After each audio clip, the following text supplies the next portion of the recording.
آپ نے ابھی تک ہمارے چینل کو سبسکرائب نہیں کیا تو ابھی سبسکرائب پر کلک کریں اور ساتھ ہی بیل آئیکن پر کلک کریں تاکہ آپ کو ہماری ہر نئی آنے والی ویڈیو آسانی سے ملتی رہے۔ محترم ناظرین، السلام علیکم۔ آج کے پروگرام میں ہم بات کریں گے بلڈ پریشر کے بارے میں۔ بلڈ پریشر کیا ہے، اس کی وجوہات کیا ہیں اور اس بیماری کی صورت میں کیا احتیاطی تدابیر کرنی چاہیے۔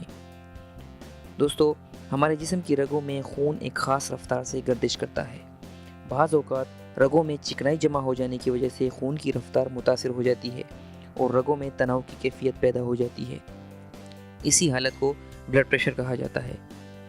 اگر ہم بلڈ پریشر کی وجوہات کی بات کریں تو ان میں ذہنی دباؤ، ورزش نہ کرنا، مرغن غذاؤں کا استعمال، موٹاپا اور نمک کا زیادہ استعمال شامل ہے۔ آئیے ہم آپ کو بتاتے ہیں بلڈ پریشر کی مختلف حالتوں کے بارے میں۔ اگر آپ کا اپر بلڈ پریشر 120 یا اس سے کم ہے اور لوور 80 یا اس سے کم ہے تو یہ ایک نارمل سطح ہے۔ اگر اپر 120 سے 139 کے درمیان ہے اور لوور 80 سے 89 کے درمیان ہے تو یہ حالت ہائپر ٹینشن کی ہے۔ اگر اپر بلڈ پریشر 140 سے 159 تک ہے اور لوور 90 سے 99 تک ہے تو اس کو ہائی بلڈ پریشر کی سٹیج 1 کہا جاتا ہے۔ اگر اپر بلڈ پریشر کی سطح 160 یا اس سے زیادہ ہو اور لوور 100 یا اس سے زیادہ ہو تو اس کو ہائی بلڈ پریشر کی سٹیج 2 کہا جاتا ہے۔ اگر اپر 180 سے زیادہ ہو اور لوور 110 سے زیادہ ہو تو یہ انتہائی خطرناک ہوتا ہے جو دل اور دماغ کو شدید متاثر کر سکتا ہے۔ دوستو، ڈاکٹرز کے مطابق چند غذائیں ایسی ہیں جن کا استعمال کر کے بلڈ پریشر کے مسئلے پر کافی حد تک قابو پایا جا سکتا ہے۔ ادرک۔ جن لوگوں کو ہائی بلڈ پریشر کا مسئلہ ہو تو وہ اپنی خوراک میں ادرک کا استعمال کریں۔ ادرک کا سب سے بڑا فائدہ یہ ہے کہ یہ نمک کا متبادل ہے۔ دودھ پوٹاشیم، میگنیشیم اور کیلشیم کا بہترین ذریعہ ہوتا ہے جو بلڈ پریشر کو کنٹرول کرتے ہیں۔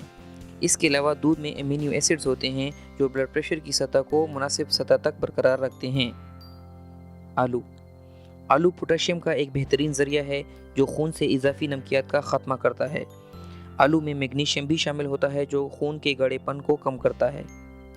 دارچینی کا استعمال اگر باقاعدگی سے کیا جائے تو یہ ہائی بلڈ پریشر کو مناسب سطح تک لے آتا ہے کیونکہ یہ دوران خون کی رفتار کو مناسب کرنے میں مدد دیتا ہے۔ مچھلی کے گوشت میں وٹامن اے، وٹامن ڈی اور اومیگا 3 یعنی فیٹی ایسڈز شامل ہوتے ہیں جو بلڈ پریشر کی شرح کو کم کرنے میں مددگار ثابت ہوتے ہیں۔ دوستو، پالک میں میگنیشیم اور پوٹاشیم موجود ہوتے ہیں جو ہائی بلڈ پریشر کو کم کر کے اسے نارمل سطح پر رکھتے ہیں۔ ہائی بلڈ پریشر کے مریضوں کو پالک کے ساتھ ساتھ بند گوبھی اور سلاد کے پتوں کا استعمال بھی کرنا چاہیے۔ اگر کسی کو بلڈ پریشر کی شکایت ہو تو وہ لوگ ورزش کرنا اپنا معمول بنائیں، مرغن غذاؤں سے پرہیز کریں، نمک کا استعمال کم سے کم کریں اور اپنا وزن زیادہ نہ ہونے دیں۔ یہ تھا آج کا پروگرام۔ امید ہے آپ لوگوں کو پسند آیا ہوگا۔